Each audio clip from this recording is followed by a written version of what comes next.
Torvald Riegel and Nuno Diegues. Thank you very much. Hello, welcome, and my name is Torvald Riegel. I work for Red Hat's toolchain team on various things, concurrent and parallel. And I'm Nuno Diegues, a PhD student from Portugal. And we'll tell you something about transactional memory today. So, before I start to get to the beef, let's actually set the scene here, right? So, this talk is about concurrent programming, and concurrent means that things happen at the same time, but they're not independent, right? So this is slightly different to parallel programming, where it's say they also happen at the same time, but they're usually independent, you know, like parallel lines. And when you have concurrent actions, but usually, you know, one conceptual program state, you need to make sure that the concurrent actions actually synchronize, right? So that you can make sense out of your state transitions. And when we look at multi-cores, for example, we have shared memory, so shared state. And we need to synchronize on a shared memory, so we have this thing called shared memory synchronization. Then you add transactions, and then you get the name transactional memory where it comes from. Another topic, or another concept that is very important is atomicity. And in the context of shared memory synchronization, atomicity means that something happens as an indivisible step, right? If you're a database person, think about this as atomicity and isolation combined. And this is why we have hardware instructions such as x86 compare exchange. And to illustrate this a little bit further why atomicity is important, let us act out a small situation that everybody of you will have experienced already, right? So sometimes you have something like a narrow hallway, right? Just people need to pass each other. So we're walking to each other, and usually somebody will step to the side, but sometimes the people do like this, you know? And then they bump into each other. We can't let computers do that. And so what is the problem here? The problem is that, you know, we are facing each other, and I see the side, and I think it's empty, right? Nuno sees the same side and also thinks it's empty. And then we do both do the same steps, right? With the same situation, and this is what's happening. So what's going on? The problem here is a lack of atomicity. If these two steps of seeing the side and stepping over would be indivisible, we wouldn't have a problem, right? I see it, I go to the side, and then Nuno makes his turn, right? Or on the other way around. So if we had the two actions atomic, then we would not have any problems. So this shows you how atomicity is important, right? So what we're doing here is something like a test and set that you have in hardware as well. So this is how you can remember why atomicity is important. And so coming back to the transactional memory, if you want to remember one thing about transactional memory, then please let it be this, right? Transactional memory is a programming abstraction, and it allows programmers to declare which sequences of code should be atomic, instead of requiring to actually implement how this is done. This is the underlying vision. This is how all the different kinds of TM, you know, what they give you. And instead of the programmer, we have a generic implementations that ensures atomicity. So this is not specific to a particular program or something like that, but it's generic, right? And it can be purely software, it can be new hardware, it can be a mix of hardware and software. And our focus in this talk will be TM for high-level programming languages. So what we're going to do is that we have a first part in which I will talk about TM for shared memory on a single machine. I'll give you an overview of the proposed C and C++ language constructs. I'll give a peek into GCC's implementation of that, and I'll make some comments on performance. Next up, Nuno will talk about TM for distributed shared memory, so multiple machines, but with a shared memory abstraction on them. He will discuss strong consistency and implementation of InfiniSpan. Afterwards, we have a short Q&A. If there's something very short, quick, you know, clarity question that you have, scream it. If it's short, I'll answer it. Everything else goes at the end, please. And one note that I also want to send out is that TM is still rather new. The idea, so the first idea has been proposed 20 years ago, but real research didn't start until about 10 years ago. And it's still ongoing heavily. Standardization for C and C++ started about 5 years ago when people got together informally, and we have ISO C++ study group since mid-2012. There's GCC support on the C and C++ side since version 4.7, and we're finally also getting real hardware TM implementations out there. So Azul has been out there for a longer time, but special purpose, arguably. Blue Gene, kind of like it, and the first real mainstream CPU that has transactional memory hardware on it is Intel's Haswell, right? If you have a new laptop, you actually might have it, or a new workstation with that chip. So how do the C and C++ language constructs look like? So we have this transaction atomic construct there, and this allows a programmer to declare that the following compile statement must execute atomically. So in this case, the load to X and the potential load to Y and the store to Y will all be executed as one indivisible step. I'll declare, or I'll explain the specific semantics later on. There are no data annotations necessary, or no special data types necessary, right? And in those transactions, you can run existing sequential code, you can do function calls, you can call other you can have nested transactions and so on.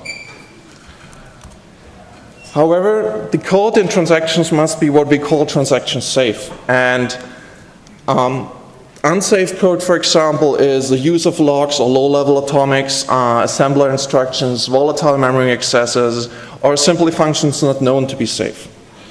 However, the compiler will actually check whether your code is safe, right? So you get a compile time checking guarantee for that. And because of functions not known to be safe, for cross-compilation unit calls or for indirect functions or indirect calls or function pointers, you need to annotate your functions with this transaction safe attribute. For example, you say here that you make the claim that foo is actually transaction safe. For further information, have a look at the C++ specification. Best is to just web search for the paper number there, this end thing. Now, this is concurrency, and so there are nasty little details. So here's a slide about the synchronization semantics. Transactions extend the C11, C++11 memory model. So the memory model is the thing in the language specification that defines the execution of multi-threaded programs, right? Which behavior they're actually allowed to have. So transactions, or the semantics of transactions, are integrated into this memory model. And the basic guarantee is that all transactions are totally ordered. And this order contributes to the happens before relation. Happens before is basically the relation that models what happens ordered after what other thing in your program if you have a multi-threaded execution. And TM ensures some valid order, so the TM implementation ensures some valid order that is consistent with happens before for every execution.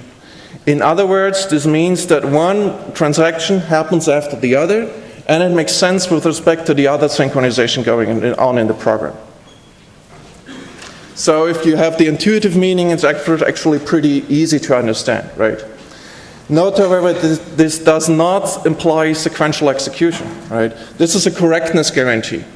If the transactions are actually independent, the implementation is also free to execute them in parallel, for example.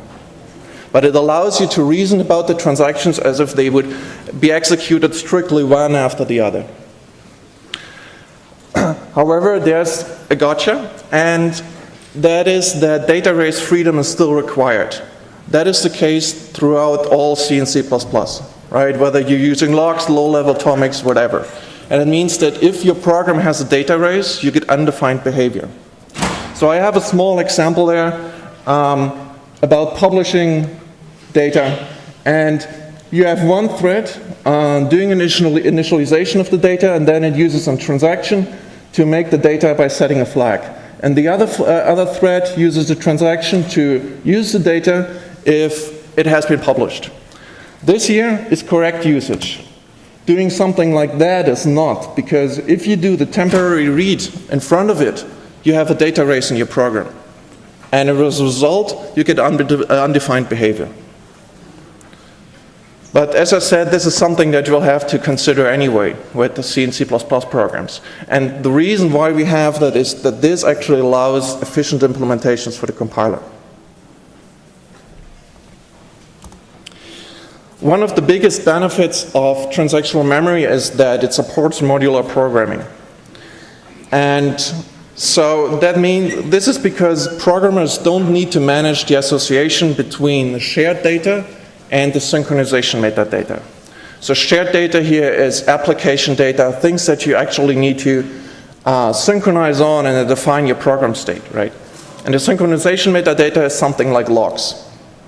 And the reason for that is that because we have a generic TM implementation that takes care of ensuring the atomicity.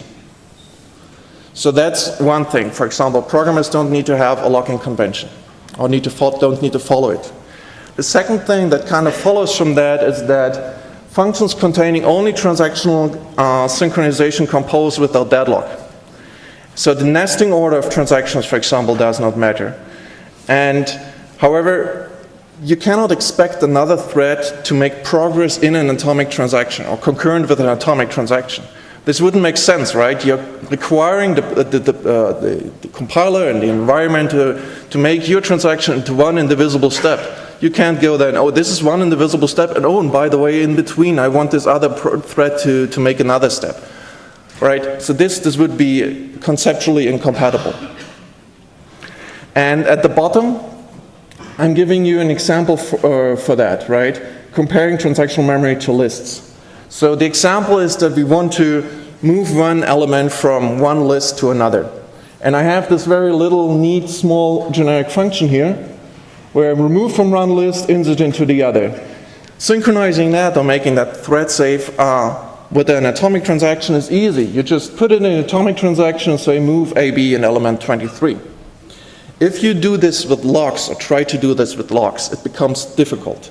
First of all, where do you put the logs, right? Are they in the list or are they externally to the list? So if they're in the list, you need to add an interface for the move functions for which you can query the logs that the lists actually have in them, right? If you have done that, the next problem is that how do you acquire the logs in a consistent order? Somebody is calling move AB and another thread is calling move BA, right? If you just acquire the log for the list 1 here first and then list 2 second, you'll run into deadlocks. And you don't have that problem with transactional memory because the implementation will take care of this. If you try to do something as generic like that with logs, it becomes messy quickly.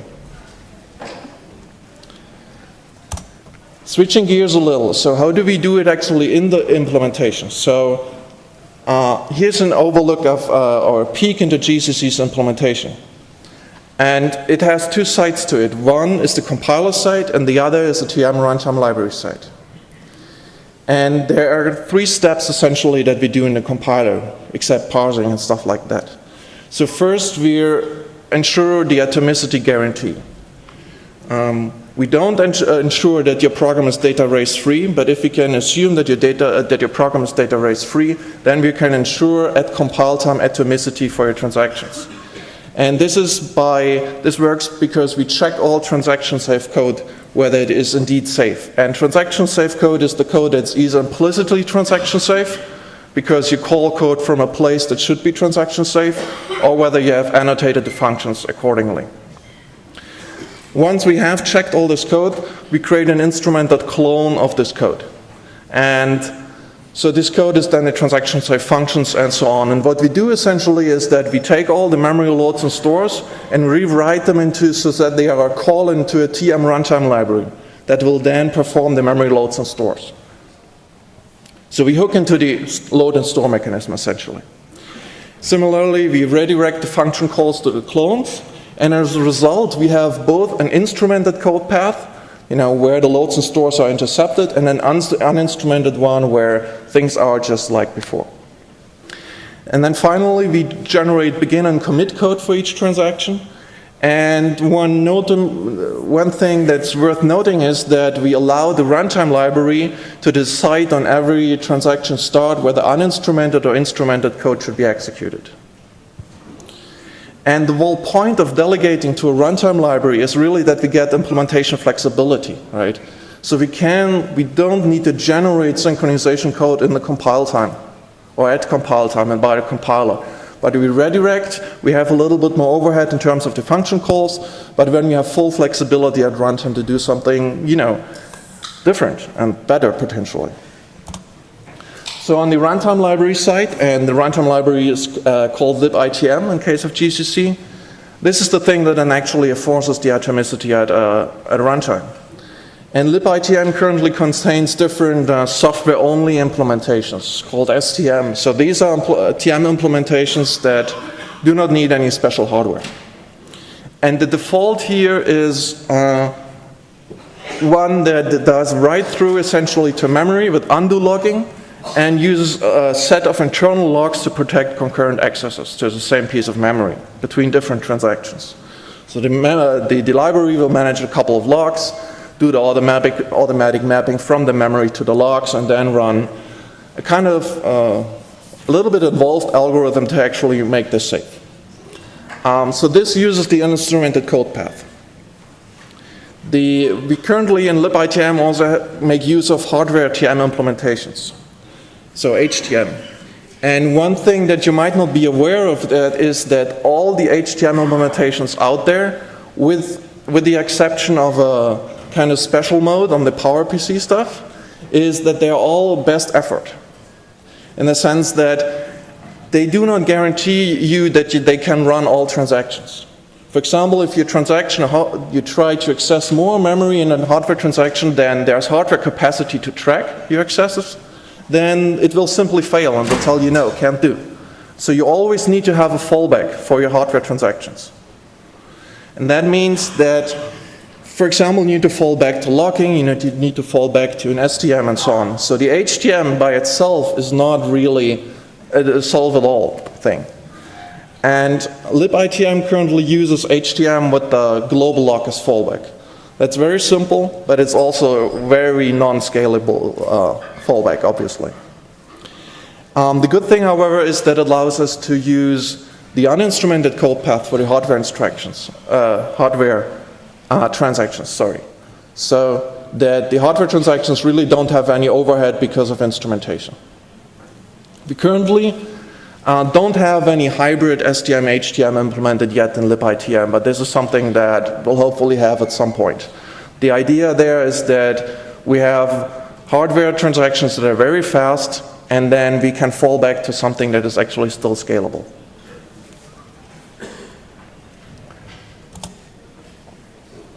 So, 2 more slides about performance. And performance is a difficult topic for TM because TM has seen quite a bit of hype. And so let me first note that, like everything else, it's a tool, it's not magic, right?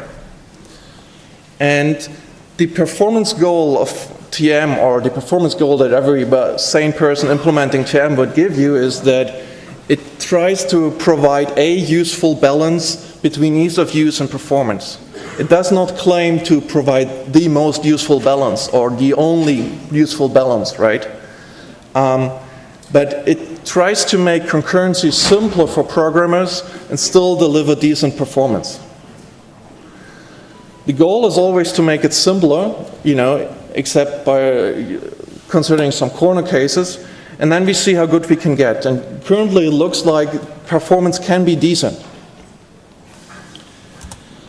And the other point is that right now I don't think it's meaningful to try to draw conclusions from TM performance. And this is also one reason why I don't give you any performance plots as such here, because it would mostly be misleading. And I'll tell you why. So first of all, the implementations are work in progress. So libitm is work in progress, has not seen a lot of tuning, for example. The HTMs are first generation implementations, so the hardware implementations. I would claim that they're also work in progress. For example, they lack features that would be very useful for hybrid software hardware TM implementations. And second, the performance heavily relies on a lot of factors. Many more that might be obvious. So for example, it relies on the hardware, obviously. It relies on the compiler, what kind of codes it generates, the actual TM algorithm used, the HTM implementation, for example, how many memory accesses can it track for transactions? So what kind of cache or dedicated buffer it uses to actually track accesses. Which other instructions can it handle, right? There was a Spark hardware TM implementation that was so restricted that you couldn't do function calls. That's not useful for general purpose TM, right? It's useful if you use it in a very, very tiny controlled way, but it's not useful for, the high-level TM abstractions. The allocator matters because the allocator decides, how you end up moving your data around and where your data gets located in memory, and there's false sharing issues and all that stuff. Whether you use link time optimizations or not does matter because it affects the overhead. And these are just all the factors that the implementation actually has control over.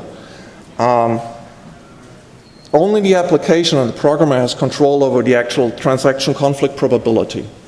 How long the transactions are, what the load store ratio is, whether there are many read-only transactions and so on, memory access pattern, data layout, allocation schemes again, other code executed in transactions and so on. So there's a lot of stuff that's going on.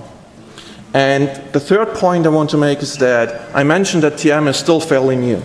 That means, because it's a programming abstraction that people actually have to use, right, actively, that we are still in a kind of chicken and egg situation. So I'd love to tune libITM for real-world workloads, but we currently have very few of them, right? So any tuning will be guesswork. Nonetheless, let me try to give you a few rough estimates that hopefully still hold in the future for TM performance. TM performance can be characterized by both what's typically called the single thread performance, so the single thread overhead, and the multiple thread performance, so scalability essentially. Regarding the former, we can say that STM is slower than sequential code. You have to synchronize, so there will be more stuff, right? On the other hand, how much overhead there will be can vary a lot. From doing just the one critical section to doing something weird with every memory access. STM will probably be slower or equal to coarse locking. This is because we synchronize, so we at least need to have some kind of atomic instruction, and at least if we do a change or something like that. So that's like a lock. HTM will be, or is, about as fast as uncontended critical sections, or even faster, because you don't need to change memory at all. And depends on how it's implemented and so on, but HTM can be very fast, provided the hardware transactions, or the hardware can actually run your transactions, right? If you do a syscall in your transaction, it's not a good probability that, we will actually be able to do it. Depends on the HTM again, but this is just an example. Regarding scalability, we can say that most STM algorithms out there typically scale very well, right? You say you have a shared data structure, you move elements, there's no real logical conflicts in your transaction, it scales well. But this is the less likely the lower the single thread overhead is, right? Because if you want to have a lot of scalability, you usually do more. You can't just go coarse-grained lock or something like that. HTM also scales well. But again, the fallback is a problem. So if your fallback doesn't scale well, and you have to use the fallback often, bad. And so this is why I said that hybrid STM, HTM implementations will hopefully help you to get the HTM performance out most of the time, but still have a fallback that does not suck in terms of performance. And one point that is worth noting is that the TM runtime libraries adapt at runtime. They currently do this to a little extent, but there's a lot more that they can do. This means that of all the possibilities here, there's a good hope that automatically the implementation will pick the right thing to do, right? Which would be very hard to do for programmers. Nobody wants to maintain in its, in a general library, maintain 3 different or 5 different synchronization mechanisms just to be able to be high performance when it's used in different ways. And if you're still worried about that I didn't give you actual performance data, there's a very easy way to get it. You just need to use it, right? So grab GCC 4.7 or more recent, use GNU-TM, and then measure performance on your applications, right? Read the C++ fiddle specification that's out there. Report about your findings, blog about it. If you think there's a bug or an inefficiency in GCC's implementation, report a bug, please.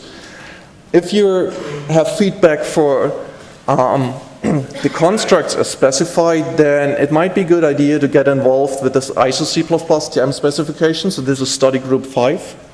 And if you really are more interested in the code, please just dive into the implementation, see what's there.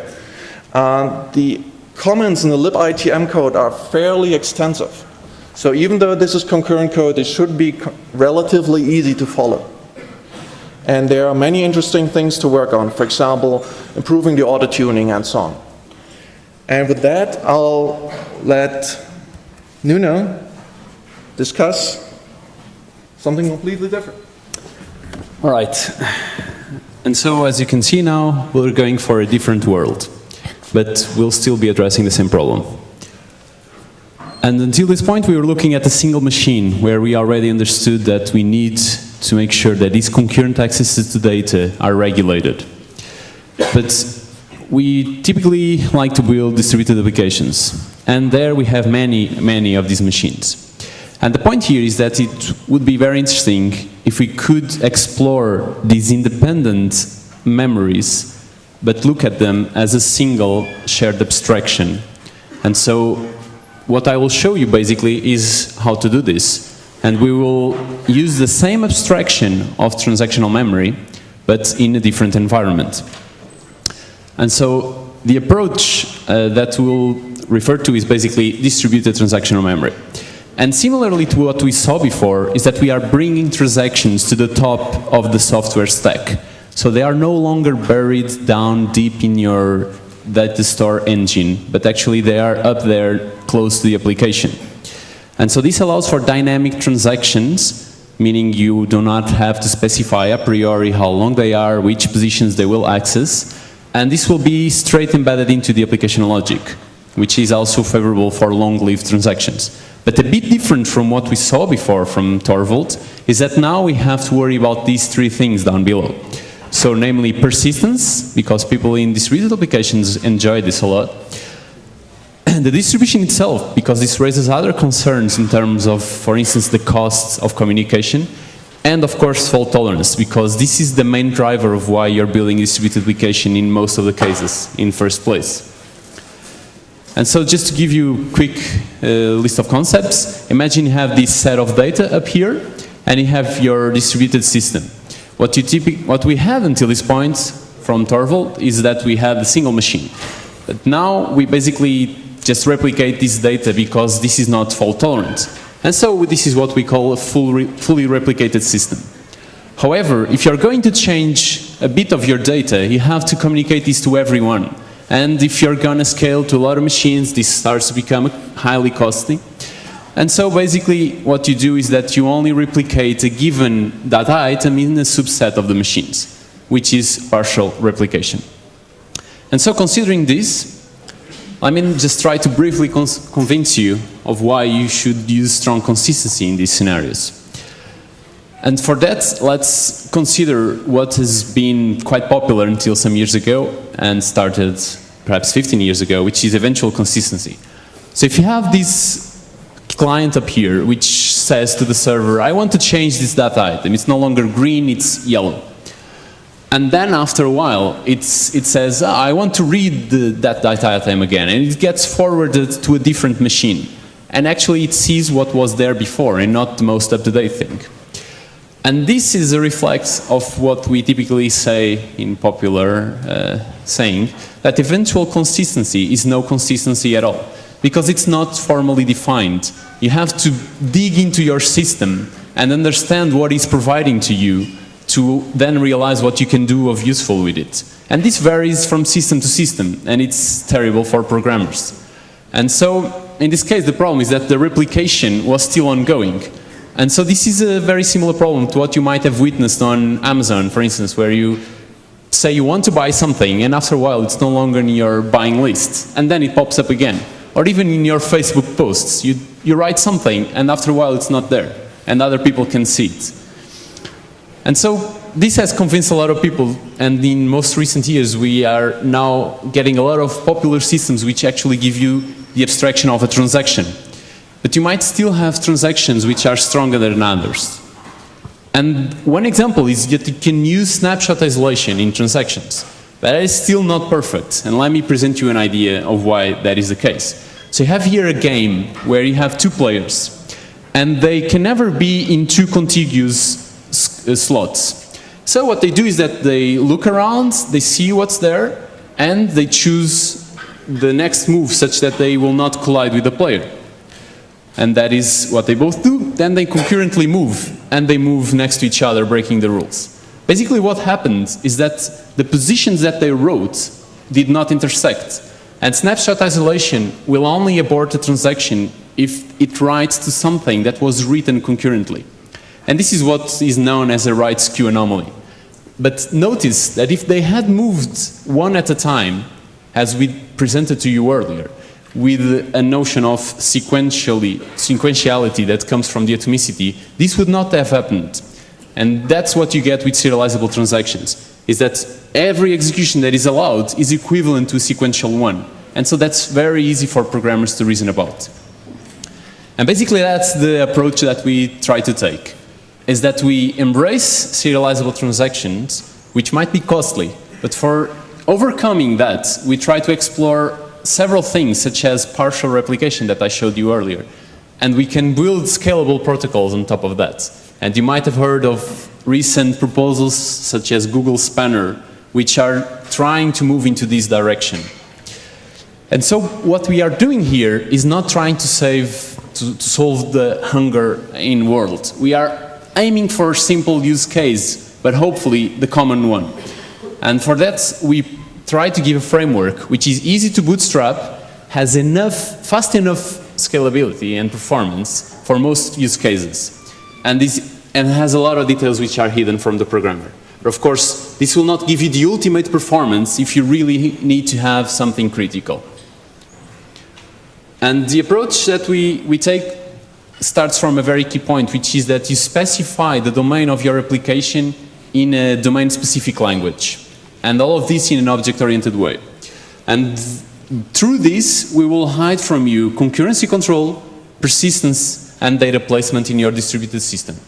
For some things, we might still need your help as a developer, and for that, we give you APIs in an object-oriented manner, for which you can do distributed execution of code and ensure data locality.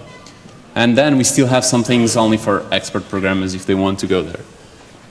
And so, for the rest, I will use this guiding example where we have phone books which have contacts, and the contacts may be shared among phone books. And this typically maps to some Java classes or whatever your preferred language, and then they might have, they will reify these relationships over there via some collections or references which have to be updated bidirectionally and so forth.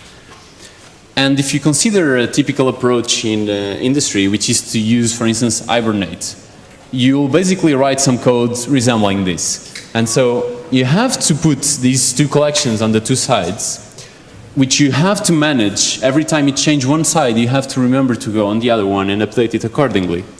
You have to worry about these annotations and manage the unique IDs of the classes and so forth. And actually, this approach, we believe, has a lot of good things underlying it.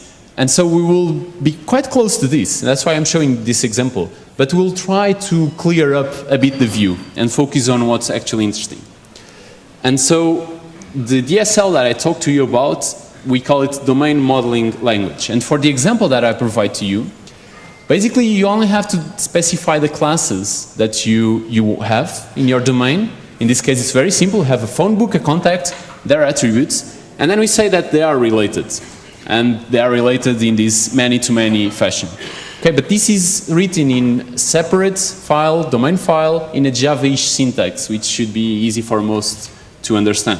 And this is all of it. You've already understood, and then you just saw it for the first time. And so, as I told you, it's a DSL, and basically the framework that we have will then use this DSL to generate code. And it will generate code with a well-known interface. And this will basically boil down to mapping the entities to classes, with getters and setters hiding all those things that I talked to you about, and then making the relations automatically managed in a bidirectional manner. And so the framework will start from your DML over there, so the application has the domain written by the programmer. Then some code generator will be triggered, generates the classes, and they are placed in the application such that the programmer can extend it, these domain classes, with the behavior, because he only tells us, I have a book with this structure. He does not tell the behavior. That's his job to do. The programmer still needs to do something, right? And then in the end, these interacts with the rest of the application. And so an example for the classes that I presented to you are basically these, is that you have the common getters, setters for all the things, and all the concurrency and persistence distribution are hidden in there. So the interface will always be the same, regardless of the actual code, the implementation. Pretty much a bit like what we just saw for the GCC. And so then what you can actually do is to choose different transactional managers and backends for persistence. And you do not really have to change the application. You only have to specify this in a configuration file. And for the rest of the talk, I will use the guiding example of using InfiniSpan, which is a data grid open source from Red Hat. And so what we actually do in this particular example is that we have to map your domain to this persistence. And InfiniSpan is a key value store, distributed one. And so we will somehow do this mapping such that you don't have to worry about it. And then you run your transactions in your application. We will map these to transactions in InfiniSpan, and we will ensure the serializability that you wish. But what matters is that programmers are not aware of this part. They might even be able to see it if they want, but they don't have to, and that's what's important. And this is regardless of the backend that you're choosing, whether it's InfiniSpan or any other. And so if you were still using the other approach that I told you about, like Hibernate, for instance, I told you we wanted to clear up a bit the landscape. And so this is what an application would look like using the domain that I specified. If you go with DML, you can clear up this, and in the end, you only have the atomics here, which are related to what we saw in the first part of the talk. But nothing else is related to concurrency or persistence. It's completely hidden, and even distribution. And so if you want to run an application with, which resembles what I just described, basically you have to specify only a properties file, and then you have to point to the configuration files which are backend dependent. In this case, I'm using this example.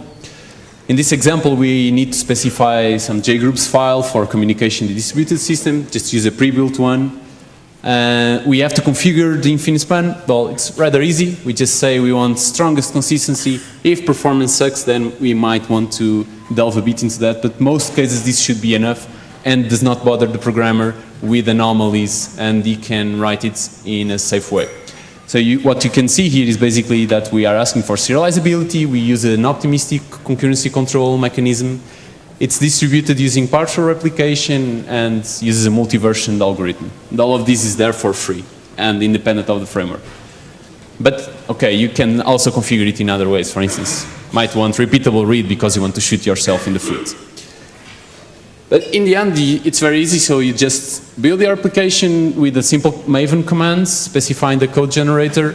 You might use another code generator besides InfiniSpan or others that are available. In this case, I put the example of Hibernate.gm.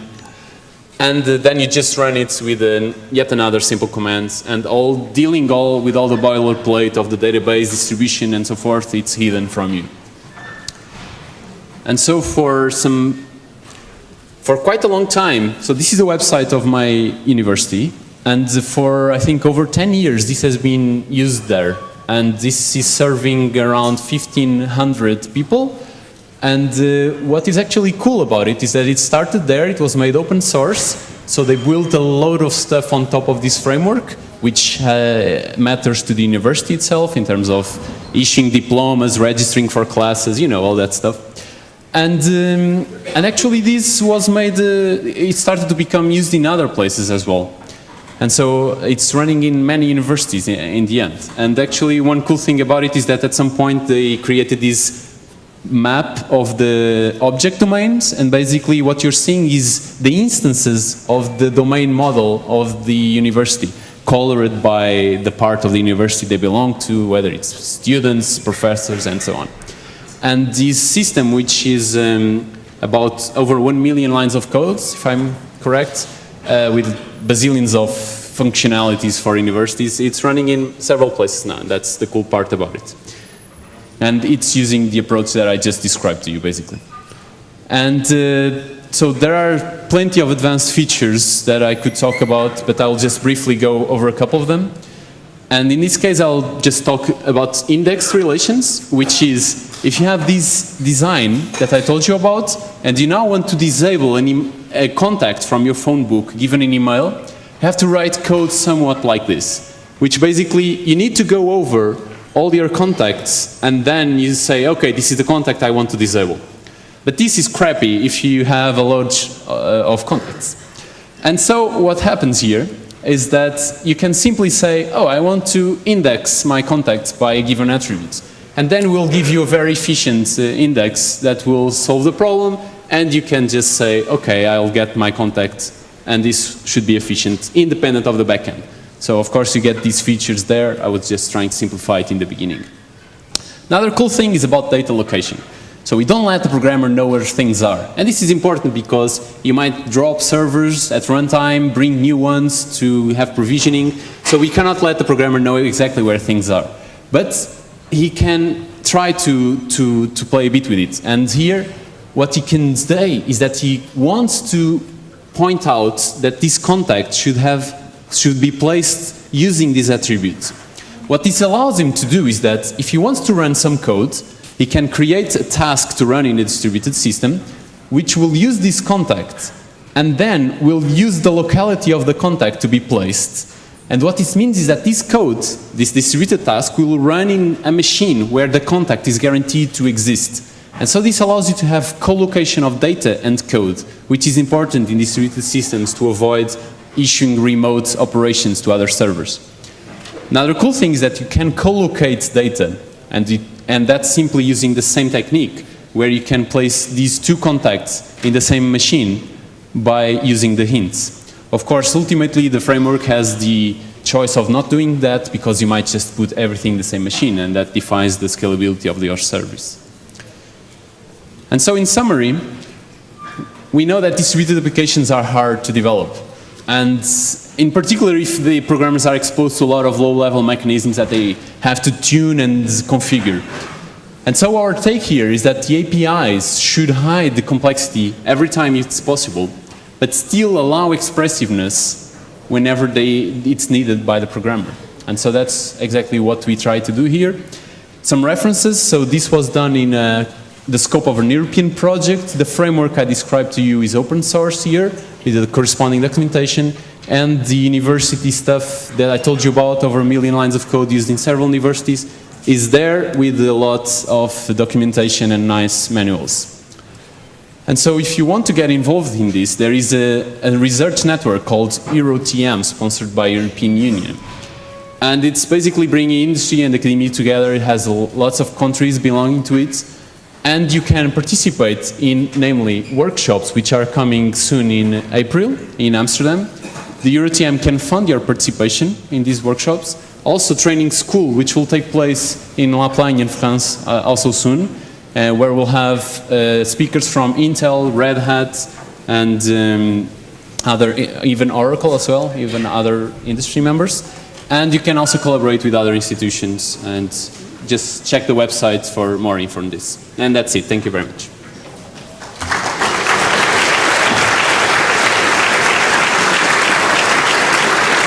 Questions?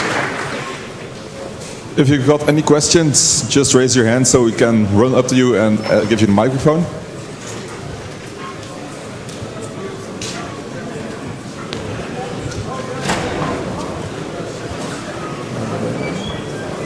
I have a question regarding the cloud part. So I have seen Can you that. speak up, please? Or everyone, please be quiet that we can understand the question. I have a question regarding the cloud part.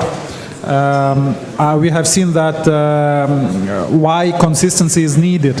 So what I don't understand, what is the proposed solution? Do I introduce one central management station, let's say, that is going to handle this, or how I do it in a distributed Okay, manner? so the question is basically whether the proposed solution is using centralized components to deal with the distributed data management.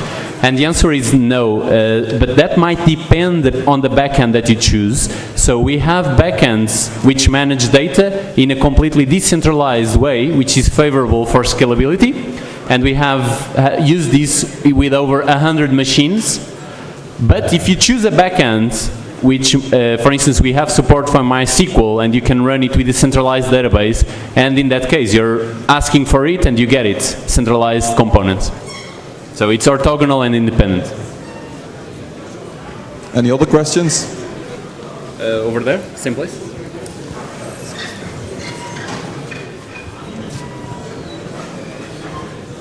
Hi, I was just wondering what kind of latency you see on the transaction management when it's introduced like this?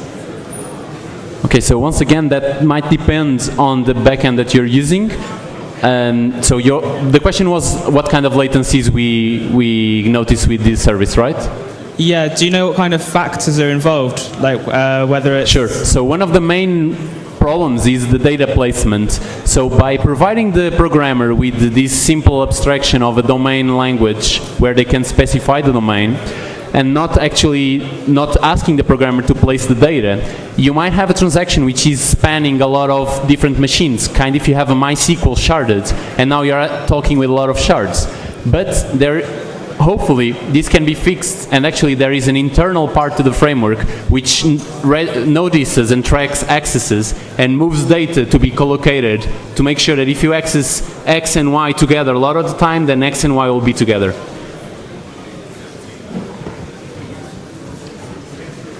There are several efforts regarding implementation. There are several efforts regarding implementation of transaction memory, as far as I understand. So it's a standard, but there are several efforts from GCC, and from Microsoft, I assume also. Is there any effort to synchronize those? So one of the efforts is definitely the study group 5 on ISO C++. So that is standardizing the language constructs that you have, so the interface that the programmer sees. And there are people involved from Oracle, Red Hat, Microsoft currently not, IBM is involved, HP, so quite a set of larger group of people, and academia as well. On the ABI level, Intel and Red Hat have been standardizing or have a document out there that specifies the ABI that's used by the Intel compiler in GCC. Does it answer your question?